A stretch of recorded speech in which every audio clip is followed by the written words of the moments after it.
Hello, everyone. Welcome to episode 1 of the Confront Oppression podcast. My name is Troy Flowers, and I am the creator and host of Confront Oppression. Confront Oppression is driven by the mission to empower people to take a stand against injustice. The unjust use of power and privilege to restrict, devalue, and dehumanize people must be stopped. Confront Oppression addresses the need for a purposeful and impactful approach to confront oppression and oppressors.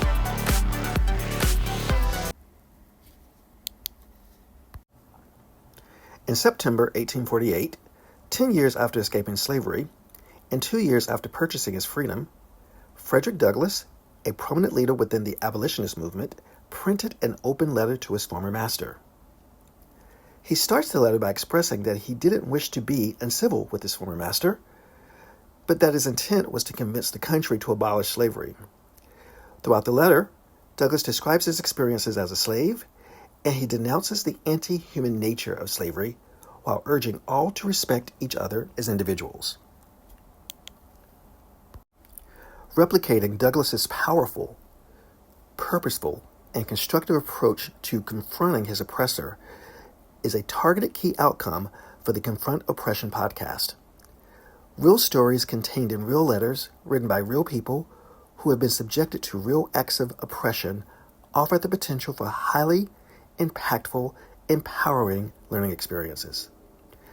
The nuanced stories that are wrapped within each unique real letter facilitate the seamless coverage of the knowledge and skills needed to fight oppression. Replicating Douglass's powerful, purposeful, and constructive approach to confronting his oppressor is a targeted key outcome for the Confront Oppression podcast. Real stories contained in real letters written by real people who have been subjected to real acts of oppression offer the potential for highly impactful, empowering learning experiences.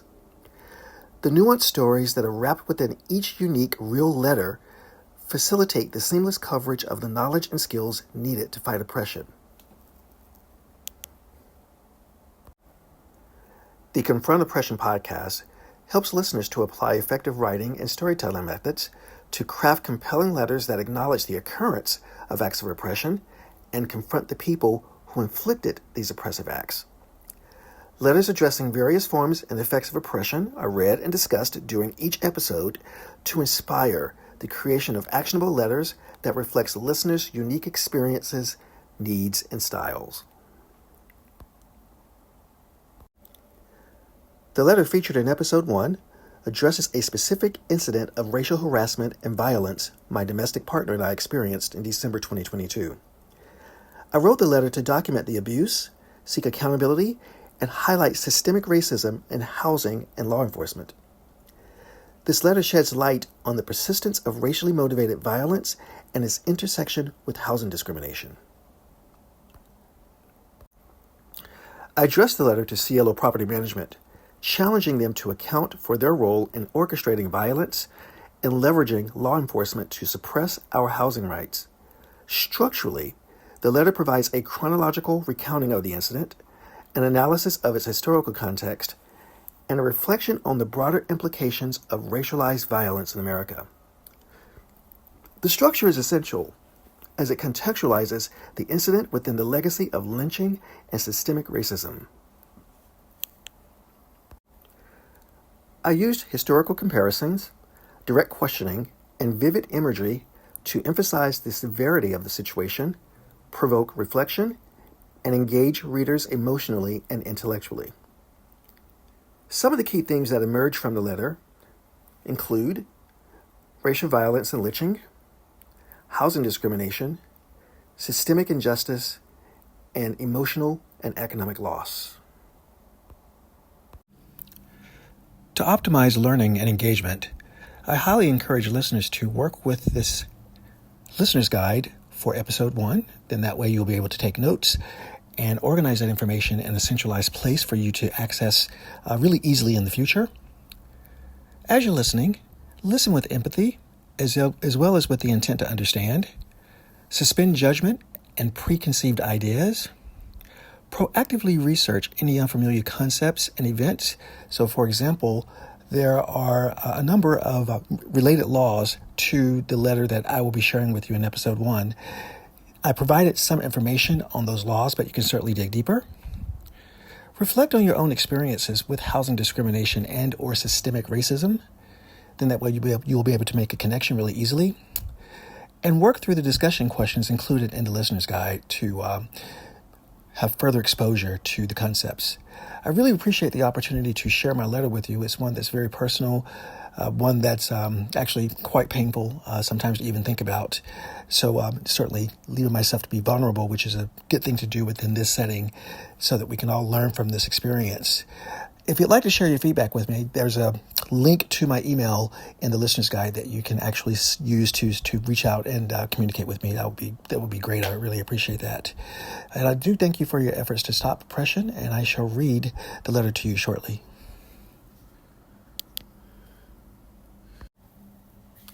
And now it's time to read our letter.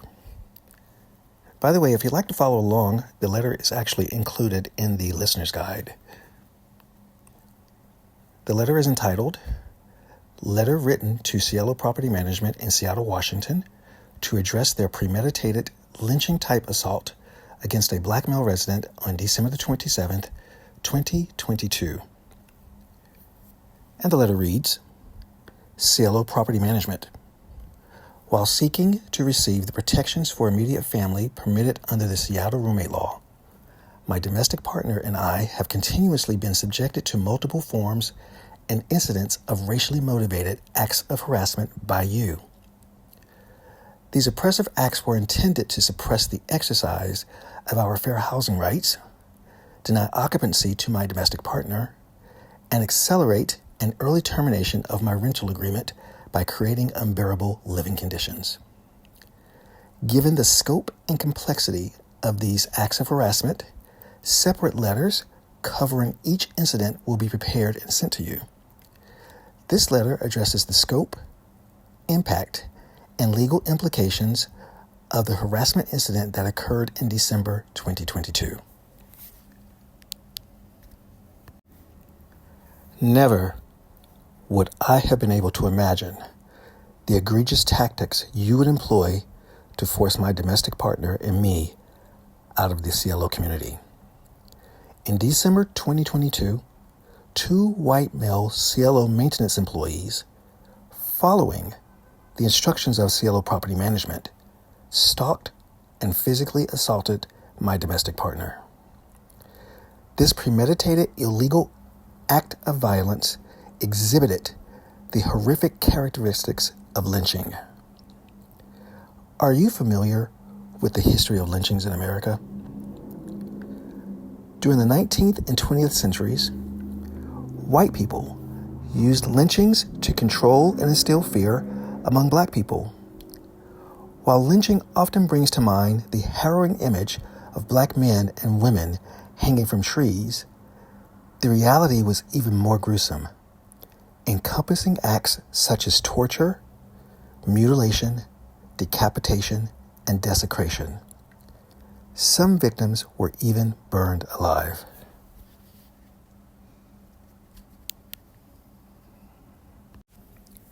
Typically, the process of a lynching began with the criminal accusation, followed by an arrest and the gathering of a mob.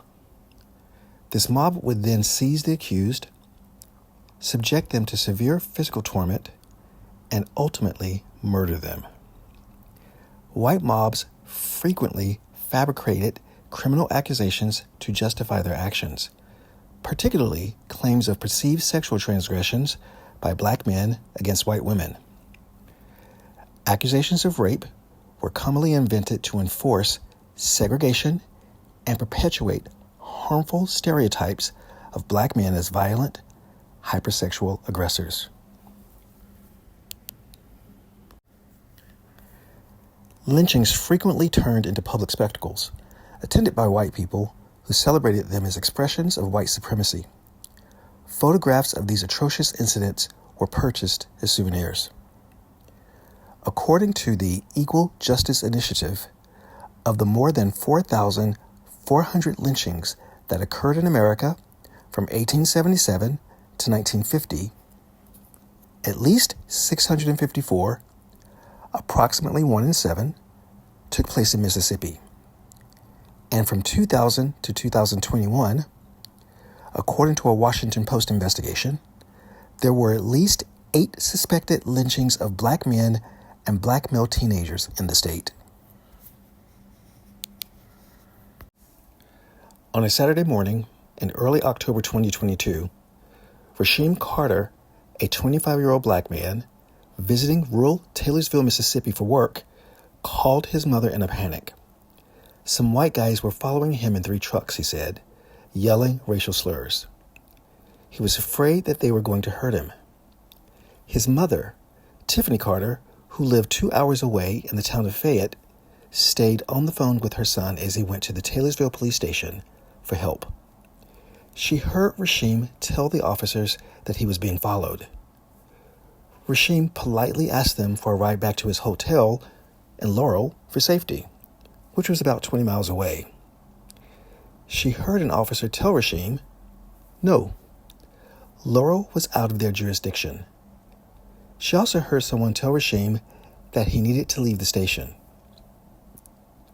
The next morning, Rasheem, still frightened, returned to the police station. Again, he felt as if the officers brushed him off. His mother, as a precaution, sent a friend to pick him up. She instructed Rasheem to wait for the ride. But when the friend arrived, Rasheem was missing. Prior to his disappearance, Rasheem told his mother that someone at work threatened him. He advised his mother that this person should be a suspect if anything happened to him. The Carter family learned that someone actually withdrew money from Rasheem's bank account 2 days after his disappearance. 1 month later, law enforcement discovered Rasheem dead in a wooden area near Taylorsville on someone's private property. There were very few remains, only his skull and a small number of his bones, along with his driver's license, a few pieces of clothing, a hotel key card, and an iPhone battery. The next day, the Smith County Sheriff's Department announced that its initial investigation did not indicate any signs of foul play. Renowned civil rights attorney Ben Crump, outraged, referred to Rasheem Carter's death as a modern-day Mississippi lynching.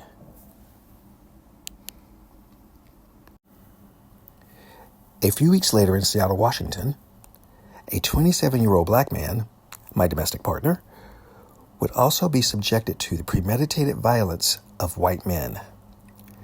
On December the 27th, 2022, 2 white male Cielo maintenance employees sneaked up behind my domestic partner shortly after he left our apartment on the 5th floor to go catch the Uber that had just confirmed its arrival.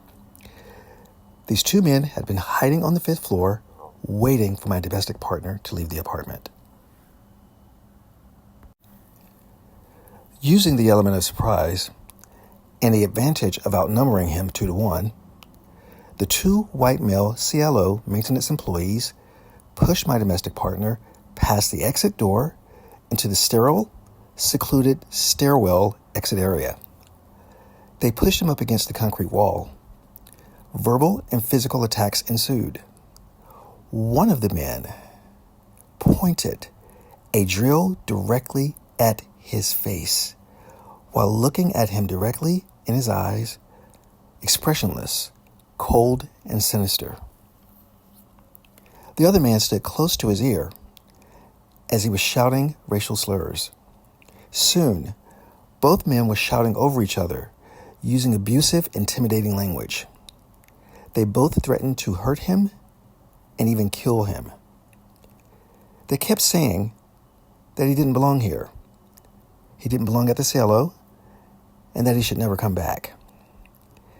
The man without the drill started to just rummage through the bag of vintage clothing items that my domestic partner had organized earlier to present to a client that same day. As this assault was actually happening, the Cielo property manager called the Seattle Police Department to falsely report that my domestic partner was trespassing with the intent to commit burglary. The Cielo property manager emphasized during the 911 call that my domestic partner did not live at Cielo, insinuating that he wandered aimlessly onto the property absent of affiliation and authorization. Cielo Property Management have exerted a tremendous amount of energy, time, and resources to discredit my domestic partner's legal status as an occupant of apartment 513. To review, once again, there are 3 conditions in the Seattle Municipal Code Ordinance 125950, Sections 724031 and 724032, which, by the way, is the Seattle roommate law, that once satisfied triggered the activation of my domestic partner's status as a legal occupant of apartment 513. These 3 conditions are: the domestic partnership formed between my domestic partner and me that defines him as immediate family, and this was accomplished prior to June 1st, 2021. The next condition is my domestic partner's actual move into an occupancy of apartment 513, again, which is legally leased by me, and this happened on June 1st, 2021. That was the day of his actual move-in. And then condition number 3, my notification to you, Cielo Property Management, of my domestic partner's actually move into the apartment 513, or rather the occupancy of this apartment, within the required 30-day period as stipulated in the municipal code.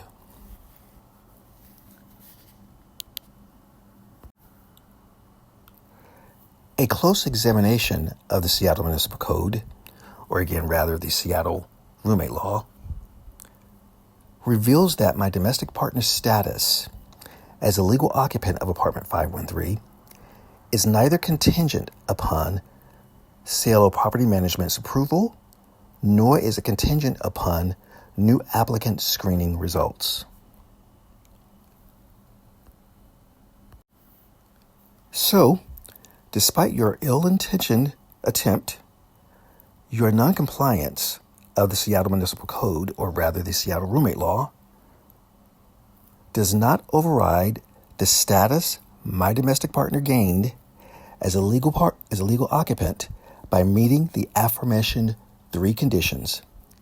So then, having met these conditions posed by the rules for adding immediate family in the Seattle Municipal Code, my domestic partner is a legal occupant of apartment 513. He is then also a legal resident of Cielo Apartments, located at 800 Seneca Street, apartment 513 in Seattle, Washington, 98101, effective June the 1st, 2021. This is the law.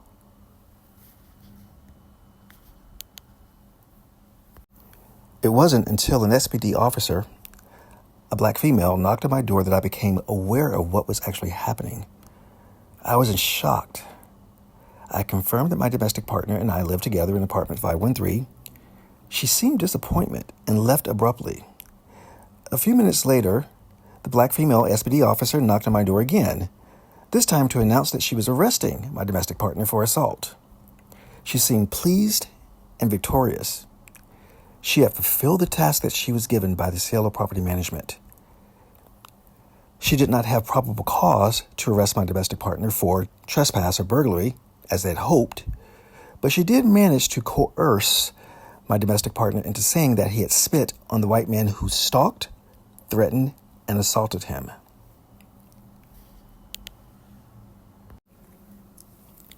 Why was this SPD leader and her accompanying army of officers so eager to introduce this 27-year-old man from the Gambia, West Africa, to the realities of confinement in an American jail. He had never been arrested in his entire life. Actually, he had never even seen a jail. But SBD broke this track record for him on this day. Are SBD officers commended for carrying out someone's very first arrest? Is there additional recognition given for the first-time arrest of black men? The assumption that black men are prone to criminal behavior fuels the bias that a young black man, by virtue of his protected characteristics, race, color, gender, must be guilty of the criminal acts alleged against him. This assumption is pervasive within this country's law enforcement agencies. Research consistently confirms that young black men in America are disproportionately stopped, searched, and jailed compared to their white peers, even in the absence of any criminal activity. SBD assumed that my domestic partner was guilty because he was a black man. SBD was only interested in confirming its assumption. SBD was not interested in probable cause. Due to its racial bias, SBD overlooked clear evidence of the physical assault my domestic partner was subjected to by two white men. It is very difficult to accept that the responding SBD officers did not see one of the white men carrying the power drill, that my domestic partner was outnumbered 2-1, my domestic partner's emotional state, injury, and damaged property, that the event occurred in a low-traffic, secluded area, and that a lynching-type assault was incited against a black man on a predominantly white residential property.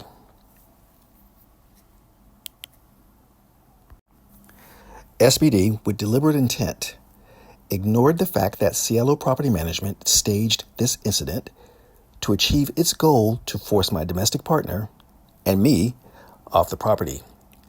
This staged incident adds violence, the modern-day Seattle lynching of black men, to the repertoire of tactics Cielo Property Management can use to suppress a black man's access to the protections for renters permitted under Seattle's roommate law.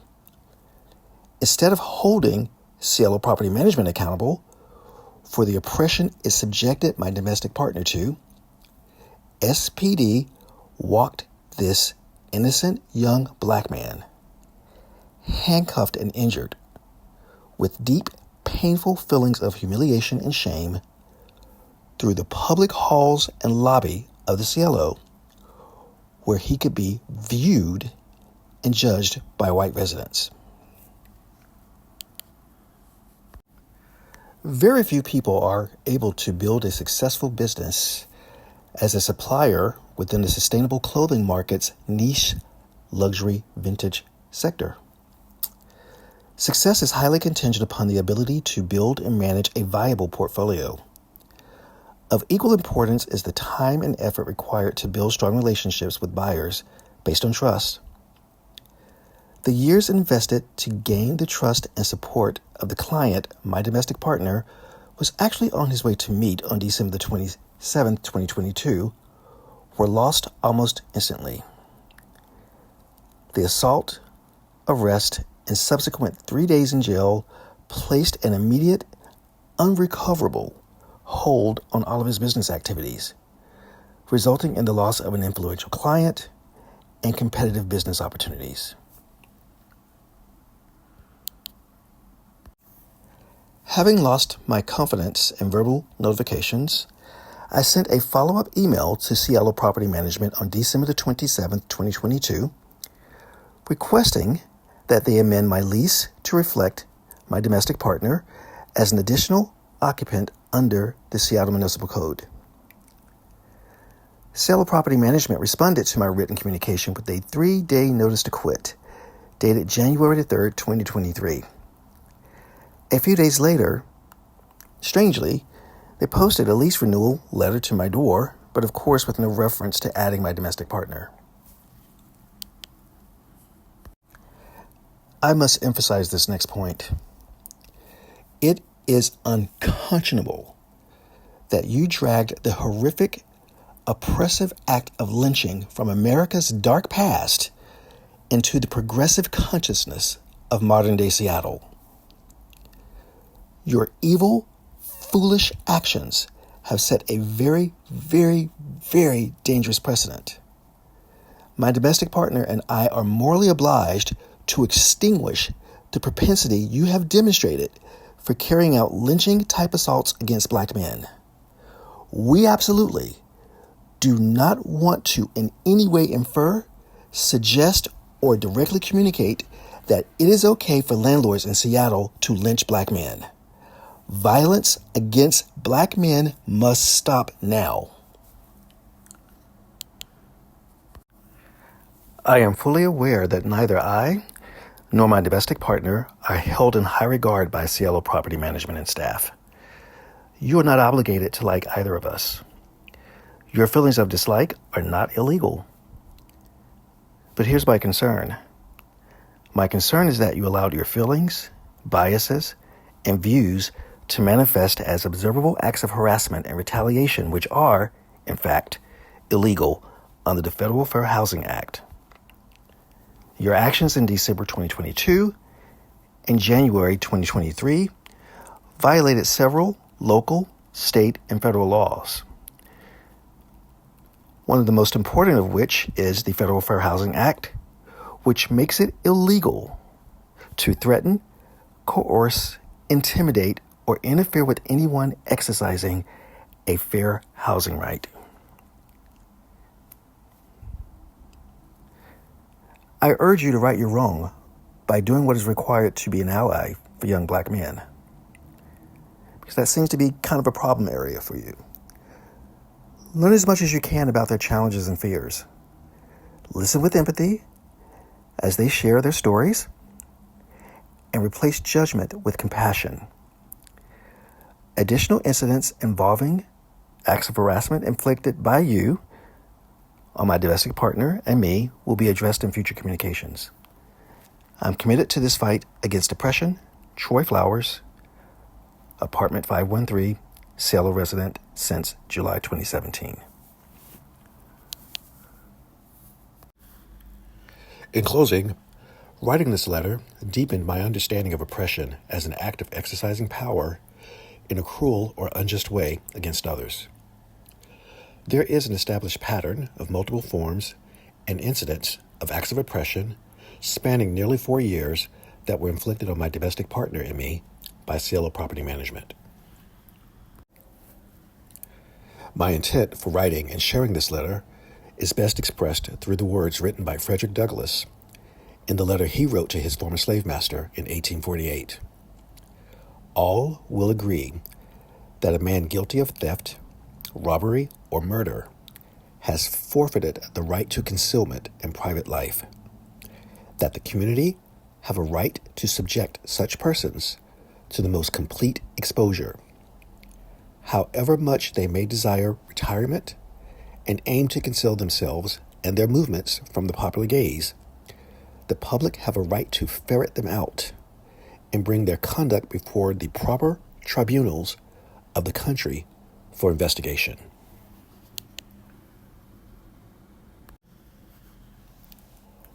The world needs to know that Cielo Property Management committed several crimes in December 2022. Specifically, in December 2022, Cielo Property Management interfered with a tenant's ability to exercise the fair housing rights and protections provided under local, state, and federal fair housing laws, acted on a premeditated plan to assault a resident, stalked, surrounded, and held a resident against their will, used racial slurs to verbally assault a resident, held a power drill against a resident's head and threatened to kill him, physically assaulted a resident by pushing and kicking him with the intent to cause him harm, told the resident not to return to the property, destroyed the resident's property, called 911 to falsely report that a resident was trespassing with the intent to commit burglary, falsely reported to the police that a resident did not live at Cielo and was not authorized to be on the property, incited the unlawful arrest of a resident, incited the unlawful 3-day jailing of a resident, incited the unlawful issuance of a no-contact order causing the resident to be homeless during the winter. Cielo Property Management must be held accountable for these and subsequent racially motivated crimes they committed in 2023, 2024, and 2025. Thank you for listening to this episode of the Confront Oppression podcast. Our mission is to stop oppression.